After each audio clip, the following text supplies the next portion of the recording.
Napoles, bai. Hau ere, ia milioi bat, biztanle. Orduan. Ofizialki bai. Baina ikuste Gehiago aida ere. Bai, daude. Baina gero zuezelakoak badoaz, Italiatik, eta ala eta guztiz, gehiago. Napoles, da, Italiako irudirik, ez dakit, nola deitzen da, estereotipoen hiriburua. Italiako estereotipoen hiriburua. Pizza, pasta, kafe, keinoak, sarata. Hori da Napoli. Italia, gutxi gora bera bai. Baina beste mundu bat Napoli eta bakarrik behin egon naiz Napoli. Sori txarrez. Se iria ikaragarria da, sinestezina da, ikusten duzu. Il Golfo di Napoli, Bahia, gero Sumendia.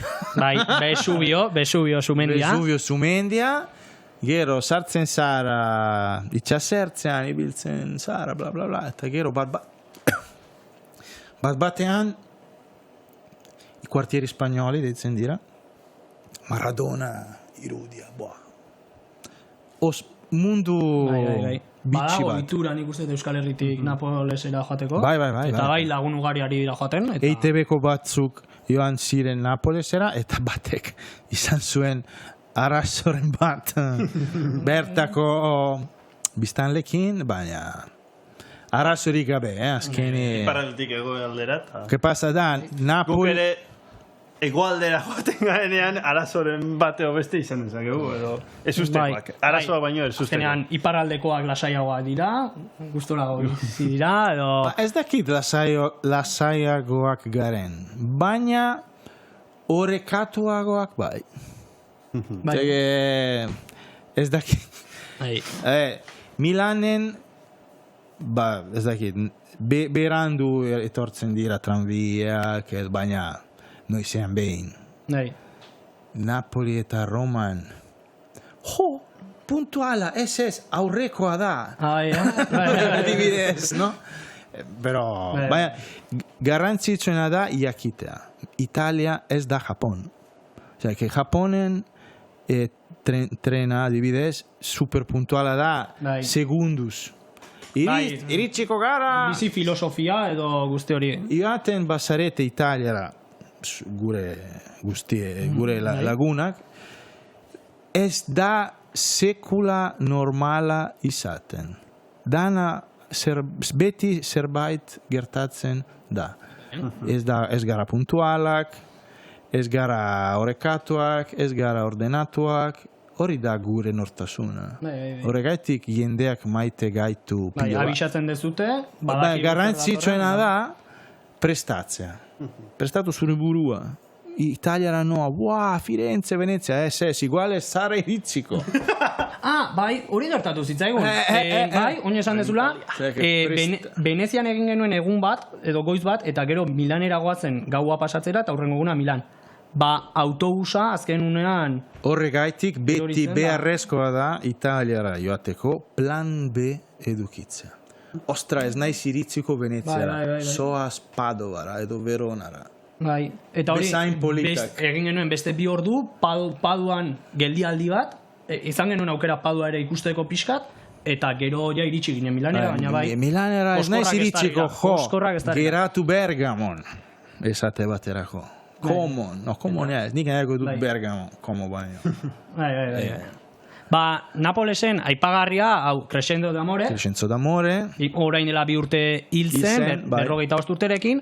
Eta badu lotura bat Euskal Herriarekin, hain zuzen ere, 1997an, Donostian irabazi zuelako junior mailako munduko txapelketa. Bai?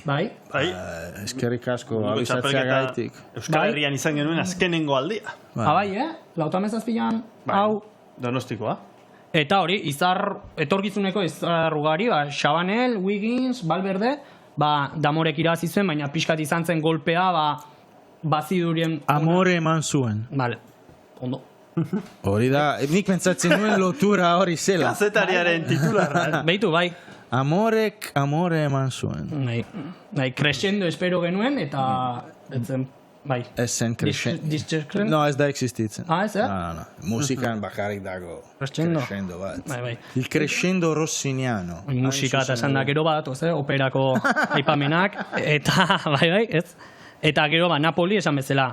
Estereotipoa hori da. Pizza, pasta, kafe, zaratatxua, mugimendua. Eta Vesubio. Arte.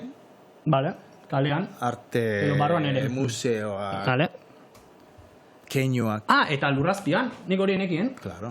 Baina, naiz eta absurdua izan, ez dakit noiz, baina dela gutxi, egin zuten tipo lehiaketa bat, zein da munduko metrorik politena. Napolik irabazi zuen. Metrorik politena? Napoliko metroak irabazi zuen. Koloretsua, zaratatxua, ez nuen sekular. Baina Napoliko metroak irabazi zuen sari bat, fíjate. Eta gero ez dudana lortu, baina aipagarria baita kalean daudela azoka mordoa, eta bideo bat badago, ikusten dela, olagarroak ere bizirik daudela azokan. Eta zuk aukeratzen duzula bizirik dagoen. Eta jaten duzu bizirik. Horregaitik dago gaixotasun bitxiak Napolin, kolera, jaten duzu bizirik dagoena, bertati bertara, eta arrain bizirik Napolin kotze krude adibidez. Deigarria. Eta bale, urrengora jauzi eginez? Fabio Felline. Nongoa da? Trevisokoa edo. Turin. Turin? Zergaitik gogoratzen nuen, bardintza. Fabio Felline. Turineko metropolian jaiota jartzen dit. Milioi eta piko biztanle. Ikusten dudan? Zortzira humila. Claro, jaitsi da kupura, bai. Turinen? Ikusten dudanez, Christian dago Turin, garaipenezari hiltzatuta bizi. Hain zuzen ere, beti ia irabaztekotan, Feline. Beti ia, bai. Ia. Ia, bai. Beti azken metrotan geratzen zen. Eta aipagarria, deigarria gintzaitena da, bere emaitzariko berenak, eta bai giroan, bai turrean, beti bigarren. Madridera iritsi zen, Madriden berdea. Kolore berdea, orlegia jantzi zuen. Eta ez zuen irazi etapa bat bere ere. Bueno, Italiako pulidor. Bai, guztiz deigarria. Eta, esan bezala, gizon honek arazoak omen zituen pastarekin. Jaten zuela gehiegi, guztoko zuen. Bai, eta beti... Beti arriskoa dago alboan, Italia... Bai. Galdetu Pogačarri zen bat aldetan. Eta begira, Pogačarra aipatu duzula, Fabio Felline izan zen lasterketa batean, gizakien artean lehenengo. Hain zuzen ere, Bueno Adriaticoko Castelletto Castelfidardo, nelle bellissime Marche. Berak esan duenez, bere bizitzako lasterketariko berena.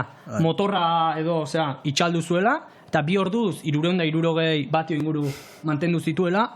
Eta hori, deigarria zela. Laugarrena. Bai, gizakien artean lehengo. Van der Poel, Pogačar, Van Aert. Ez da txarra, Horregatik. Esaten du, tabernako historio bat dela. Esaten dute laugarren postua txarrena izaten dela, txokolate domina, nik uste berak ondo sinatu zuela. Postu hori. Bai, hori, beretzat. Bere izena gertzen zen askotan, izenan handia igualez, baina ezaguna. Iesalditan eta 20 deigarri. Eta aipatu ezela Turin. Torino, barkatu. No, ondo. Bai. Eta hori, Fiat bertakoa. Eta... Fabbrica Italiana Automobili Torino. Fiat Itzak esan nahi du, Fabbrica Italiana Automobili Torino. Torino, Superga bakarrik. Superga mendia edo Muñoa, ezaguna da Torinoko jokalariak izaneko bertan hil zelako. Justo atzo zen, podcast. Maiatzaren 4, mila bederatzen eta 49, Torino taldea itzultzen ari zen Lisboatik, egaldiz, sekulako belaino zegoen, eta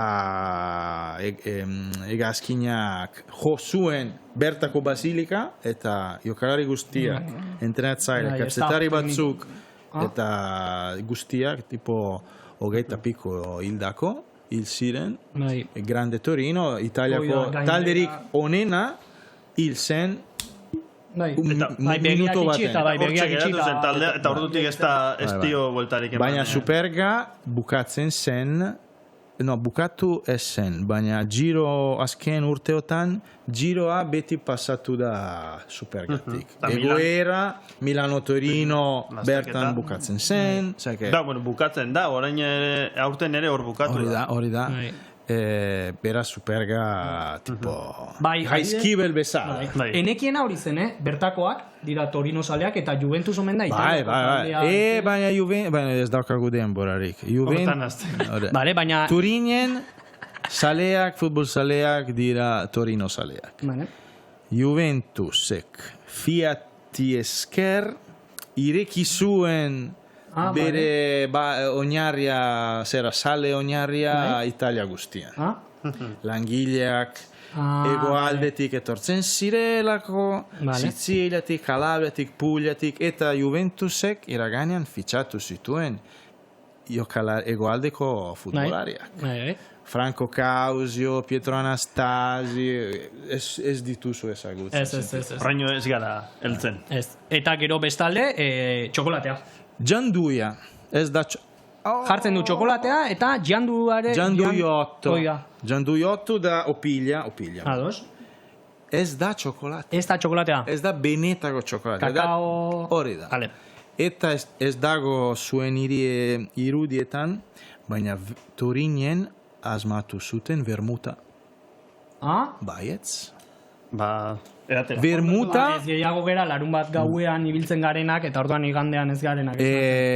Alduzue jolastu anekdota hori, alduzue jolastu tabernetan kuadrillan anekdota hori, Vermuta, Turineko dela. Datua. Ikastera. Baina